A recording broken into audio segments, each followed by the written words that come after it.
Est-ce que toi aussi tu as ce projet que tu nourris, imagines et fantasmes depuis des années, peut-être même depuis que tu es enfant, mais pour lequel tu n'as jamais rien fait? Tu attends, tu attends, tu te prépares, tu attends, tu te prépares. Et plus tu te prépares, plus tu as l'impression que le gap, le premier pas à franchir pour enfin avancer sur la voie de la réalisation de ce projet était de plus en plus grand. Donc tu te prépares. Plus tu te prépares, plus ce pas est grand, plus tu as besoin de te préparer. Et finalement, moins tu fais quelque chose.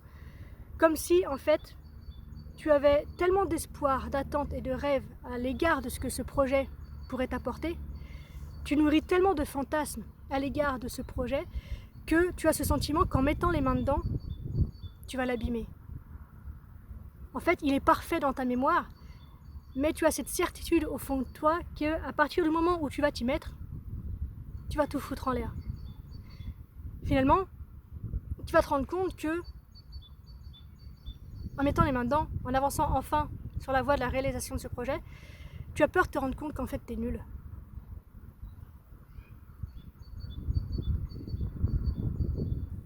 Et du coup, parce que tu es convaincu d'être nul, tu te prépares encore et encore. Et plus tu te prépares, plus, comme je te le disais, le gap est grand. Plus le gap est grand, plus tu as besoin de te préparer. Et finalement, tu vas te réveiller dans 30 ans en te disant « Mais putain, qu'est-ce qui s'est passé dans ma vie? Pourquoi je suis toujours coincé dans ce boulot, dans cet environnement qui ne me nourrit pas, qui ne m'épanouit pas, dans lequel je me sens sombrer chaque jour un peu plus. J'ai ce projet au fond de moi qui m'anime, qui me fait vibrer, qui est bouillant, mais je le fais pas parce que j'ai peur d'être nul. Parce que j'ai peur, en fait, à travers cette nullité, de décevoir mon entourage. J'ai peur de me retrouver tout seul. J'ai peur d'être rejeté. J'ai peur, en fait, du regard que les autres vont poser sur moi, et j'ai peur de l'émotion que je vais vivre à l'égard de cette nullité. On s'enferme finalement dans un personnage qui n'est pas le nôtre pour correspondre à ce que l'on imagine que la société attend de nous, et on préfère se laisser mourir à petit feu que de prendre le risque de vivre à fond. Tout comme toi, je connais ce sentiment puisque j'ai grandi avec un driver soit parfait qui était extrêmement lourd. Extrêmement lourd dans le sens où j'étais parfaite sur le papier.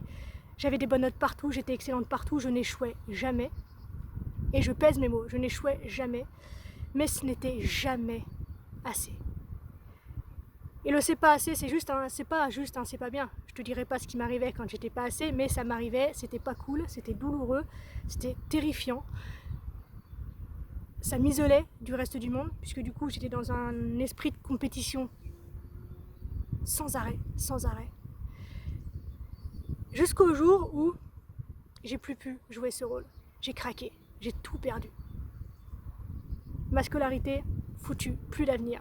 Mes amis, foutus, plus de copains. La famille, foutue, plus de famille. Plus de regard. Mais du coup, plus de regard apaisant, mais plus de regard malveillant non plus. Donc en fait, le jour où je suis enfin devenue ce que l'on disait que j'étais, donc nulle, ce jour-là, en fait, je suis devenue moi. Ce jour-là, par la force des choses, toute mon armure s'est brisée. Et derrière cette armure, c'est moi que j'ai trouvé. Donc finalement, la nullité m'a permis d'aller à ma propre rencontre. Ça a été long, il a fallu que je reconstruise tout, mais j'avais l'opportunité justement de partir de zéro. J'avais l'opportunité de tout expérimenter, tout ce qui me faisait envie, tout ce qui m'appelait, de constater que ça me faisait vibrer, j'avais envie de progresser, de constater que ça me cassait les pieds, je préférais m'arrêter là. Mais du coup, je pense que ça peut être très intéressant de considérer la nullité comme une incroyable opportunité de grandir et d'être soi. Dès lors que l'on ne répond plus aux attentes des autres, dès lors que l'on ne répond plus aux attentes de notre ego social, qui se développe justement en fonction des attentes des autres et de ce que la société fantasme à notre égard. Il n'y a plus que soi face à soi. Et à partir de ce moment-là, si tu acceptes de te regarder, si tu acceptes de te tendre la main pour avancer sur le chemin de ta découverte, de ta reconnexion, la vie est parfaite.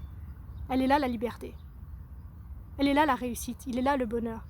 Il est dans cette relation profonde, authentique, bienveillante et vraie avec toi-même, pas avec le reste du monde. Faut pas faire les choses, je m'adapte au monde et je vois ce que ça donne pour moi, c'est je m'adapte à moi et je vois ce que j'en fais avec le monde.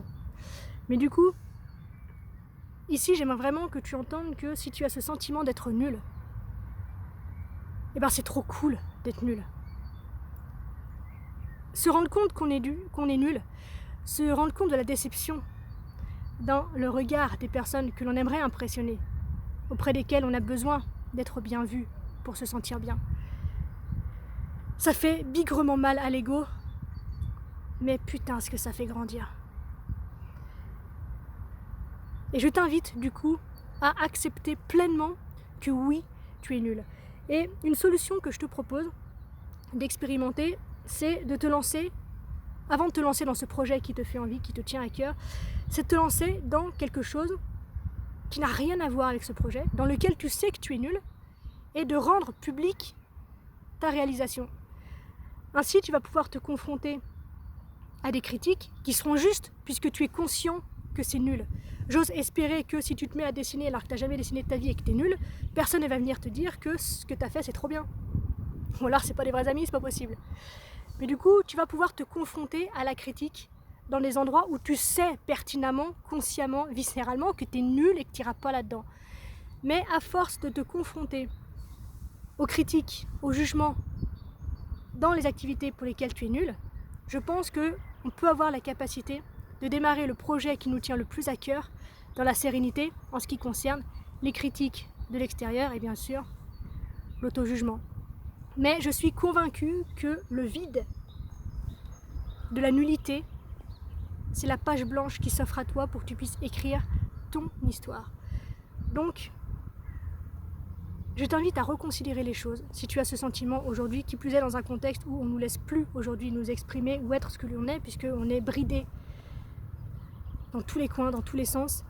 Je t'invite à reconsidérer ta vision de la nullité pour te rendre compte de la chance que tu as de constater à cet instant précis que tu es nul et de la marge de progression que ça t'offre et de l'opportunité de te découvrir, de reconnexion et d'apprentissage que ça te donne. Donc reconsidère ça. Dis-moi en commentaire, toi, quel est ton rapport à la nullité? Est-ce que tu l'as accepté?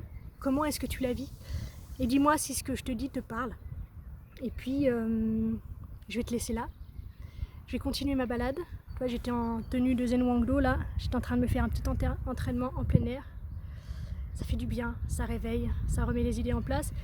Et c'est de là que m'est venue cette idée de nullité, puisque c'est un art martial dans lequel je débute et dans lequel j'ai pas eu l'occasion de beaucoup pratiquer, puisque l'on est enfermé et qu'on n'a plus le droit de pratiquer, en groupe en tout cas. Et du coup, je me sentais nulle. Et je me suis dit, mais c'est trop génial parce que en étant nulle, j'ai tout à découvrir. Et la première chose que j'ai à découvrir, c'est moi-même, et putain, ce que c'est bon d'aller dans ce sens-là. Donc je te laisse vivre ça. On se retrouve très vite dans une prochaine vidéo. D'ici là, bien sûr, prends soin de toi, sois reconnaissant envers la vie. Et surtout, n'oublie jamais que tu es la personne la plus importante de ta vie. Et que, de ce fait, tu mérites ce qu'il y a de meilleur. Je t'aime, à la revoyure.